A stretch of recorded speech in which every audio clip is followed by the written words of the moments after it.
नमस्कार, मैं हूं आपके साथ अंकिता और आइए अब खबरें देखते हैं विस्तार से। कोरोना वैक्सीन के क्लिनिकल ट्रायल के लिए दिल्ली एम्स में 2 दिन में करीब 2000 लोग पंजीकरण करा चुके हैं। स्क्रीनिंग के बाद 100 लोगों पर ट्रायल किया जाएगा। उन्हें गुरुवार को वैक्सीन की पहली खुराक दी जाएगी। देश में मंगलवार को 33,823 नए कोरोना वायरस मिलने के साथ पीड़ितों की संख्या बढ़कर 11,88,013 हो गई है। इनमें से 28,697 लोगों की मौत हो चुकी है, जबकि 7,44,604 लोग ठीक हो चुके हैं। भारत में कोरोना मृत्यु दर 2.4% और रिकवरी रेट 65% के करीब है। स्वास्थ्य मंत्रालय का कहना है कि कोरोना के प्रभावी प्रबंधन के कारण मौतों की दर कम हो रही है। झारखंड के धनबाद के एक कारोबारी परिवार में 16 दिन में 88 वर्षीय बुजुर्ग और उसके 5 बेटों की मौत हो गई। इन सभी का कोरोना वायरस संक्रमण के बाद इलाज चल रहा था। कोरोना संक्रमण के फैलाव के कारण जम्मू कश्मीर में अमरनाथ यात्रा रद्द कर दी गई है। अब बाबा बर्फानी के वर्चुअल दर्शन हो सकेंगे। आंध्र में तिरुपति में कोरोना संक्रमण फैलने के बाद 14 दिन का लॉकडाउन लागू किया गया है। इस दौरान विश्व विख्यात तिरुमला मंदिर श्रद्धालुओं के लिए खुला रहेगा। राजस्थान में मंगलवार को हाईकोर्ट ने बागी नेता सचिन पायलट और उनके समर्थक 18 विधायकों की याचिका पर फैसला सुरक्षित रख लिया है। फैसला 24 जुलाई को आएगा। उधर स्पीकर ने भी अयोग्यता नोटिस पर 3 दिन कार्रवाई टाल दी है। इस बीच रायगढ़ में तैनात एसएचओ विष्णुदत्त विश्नोई की आत्महत्या केस के मामले में सीबीआई ने मुख्यमंत्री अशोक गहलोत के ओएसडी देवी लाल सैनी से पूछताछ की। कांग्रेस सांसद राहुल गांधी ने ट्वीट करके कोरोना काल में नमस्ते ट्रंप, मध्य प्रदेश में कांग्रेस सरकार गिराने, मोमबत्ती जलाने, सरकार की 6वीं सालगिरह मनाने, बिहार में वर्चुअल रैली करने और राजस्थान सरकार को गिराने की कोशिश करने पर तंज कसते हुए कहा कि इसलिए देश कोरोना की लड़ाई में आत्मनिर्भर है। राहुल की टिप्पणी के बाद केंद्रीय मंत्री प्रकाश जावड़ेकर ने कहा है कि शाहीन बाग, दिल्ली दंगे, सिंधिया और मध्य प्रदेश की सत्ता को गंवाना, प्रवासी मजदूरों को उकसाना, राजस्थान की सत्ता को अस्थिर करना, चीन का बचाव करना राहुल की 6 माह की उपलब्धियां हैं। राज्यसभा में आज भाजपा में नए आए ज्योतिरादित्य सिंधिया सहित 61 नेता सदस्य के रूप में शपथ ग्रहण करेंगे। इनमें से 43 पहली बार सदन में पहुंचे हैं। उत्तर प्रदेश के कुख्यात अपराधी विकास दुबे का एक ऑडियो मिला है, जिसमें उसने किसी पुलिसकर्मी को कहा है कि मैं कोई बड़ा कांड करूंगा। उसने सीईओ देवेंद्र मिश्रा को सबक सिखाने की बात भी कही है। दूसरी सेल में भेजे जाने से खफा पूर्व प्रधानमंत्री राजीव गांधी हत्याकांड की दोषी नलिनी ने सोमवार रात जेल में आत्महत्या करने की कोशिश की। तबलीगी जमात कार्यक्रम से 7 राज्यों में कोरोना फैलाने की साजिश रचने के आरोपी और 3 माह से फरार मौलाना साद रविवार देर रात ससुर के जनाजे की नमाज पढ़ने सहारनपुर पहुंचे, लेकिन पुलिस का कहना है कि उसे जानकारी नहीं है। केरल में सोना तस्करी के मामले की जांच कर रही एनआईए की टीम ने आशंका जताई है कि आरोपियों ने तस्करी से जो पैसे बनाए उसका इस्तेमाल आतंकियों की फंडिंग में किया गया। सुप्रीम कोर्ट ने एक मामले में पति की मौत के 21 साल बाद पत्नी के पक्ष में फैसला देते हुए कहा कि पीड़ित महिला या उसके परिवार के किसी एक सदस्य को 1 महीने के भीतर अनुकंपा नियुक्ति दी जाए। राजस्थान के बहुचर्चित राजा मानसिंह एनकाउंटर मामले में 35 साल बाद 11 पुलिसकर्मियों को दोषी पाया गया है। इनमें से 3 की पहले ही मृत्यु हो चुकी है, जबकि 3 को बरी किया जा चुका है। अभिनेता सुशांत सिंह राजपूत की हत्या के मामले में पुलिस की पूछताछ में निदेशक संजय लीला भंसाली और यशराज प्रोडक्शन के चेयरमैन आदित्य चोपड़ा के बयानों में अंतर देखने को मिला है। जेईई मेन और एनडीए परीक्षा की तारीख टकराने को लेकर मानव संसाधन विकास मंत्री रमेश पोखरियाल निशंक ने छात्रों की चिंता दूर करते हुए कहा है कि दोनों परीक्षाएं अलग अलग तारीखों में होंगी।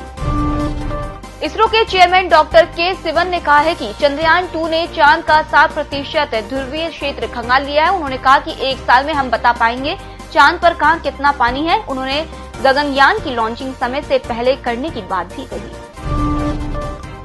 असम के बाद अब मेघालय में बाढ़ से 5 लोगों की मौत हो गई है। उधर नेपाल से छोड़े गए पानी से बिहार में गंडक नदी उफान पर है। चंपारण के 70 गांव बाढ़ में घिरे हैं। 5 दिन में भारी बारिश का अलर्ट जारी किया गया है।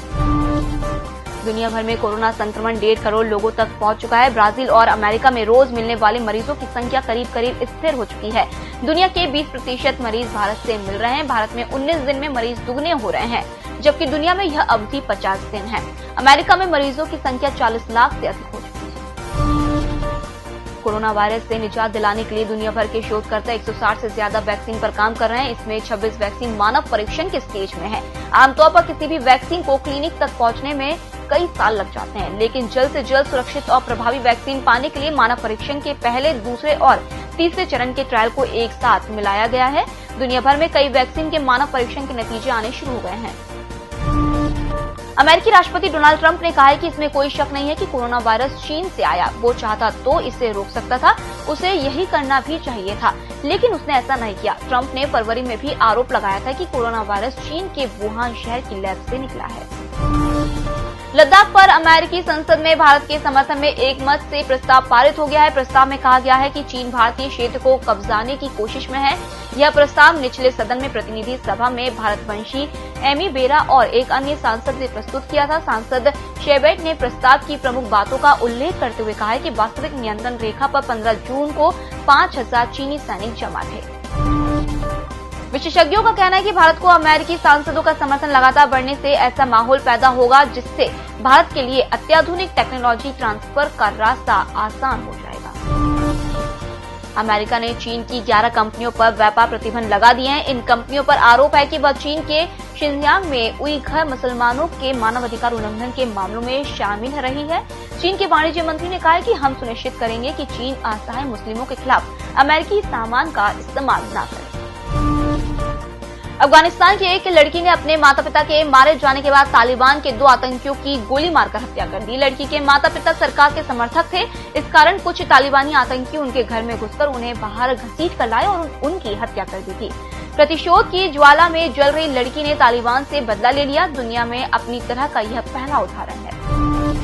कोरोना के कारण 10 दिसंबर को होने वाला नोबेल पुरस्कार समारोह रद्द कर दिया गया है। नोबेल फाउंडेशन के डायरेक्टर लॉर्स हैंकिंस्टन ने कहा है कि कोरोना संकट में नोबेल वीक आयोजित करना सही नहीं होगा। यह हर किसी के लिए बहुत खास साल है। उन्होंने कहा कि सभी को कुछ न कुछ छोड़ना पड़ रहा है, नई संभावनाओं को स्वीकार करना पड़ रहा है। रूस में साइबेरिया के जंगलों में आग फैलती जा रही है। पूर्वी रूस का बड़ा इलाका इसकी चपेट में है। सरकारी सूत्रों के अनुसार 99,000 एकड़ क्षेत्र में 197 जगह पर आग फैल गई है। उधर अमेरिका के कैलिफोर्निया में लेसन काउंटी में 5,800 एकड़ जंगल में भी आग लग गई है। अमेज़न के रेन फॉरेस्ट में भी आग जूझ रही है। रूस में साइबेरिया के जंगलों में आग फैलती जा रही है। पूर्वी रूस का बड़ा इलाका इसकी चपेट में है। सरकारी सूत्रों के अनुसार 99,000 एकड़ क्षेत्र में 197 जगह पर आग फैल गई है। उधर अमेरिका के कैलिफोर्निया में लेसन काउंटी में 5,800 एकड़ जंगल में भी आग लग गई है। अमेज़न के रेन फॉरेस्ट भी आग से जूझ रहे हैं। अगर ग्रीन हाउस गैसों का उत्सर्जन जारी रहा तो इस सदी के अंत तक अधिकतर ध्रुवीय भालू विलुप्त हो जाएंगे। यह दावा नेचर क्लाइमेट चेंज जर्नल में प्रकाशित एक अध्ययन में किया गया है। 2100 तक कुछ ही ध्रुवीय भालू कनाडा के क्वीन एलिजाबेथ द्वीप समूह में बचेंगे।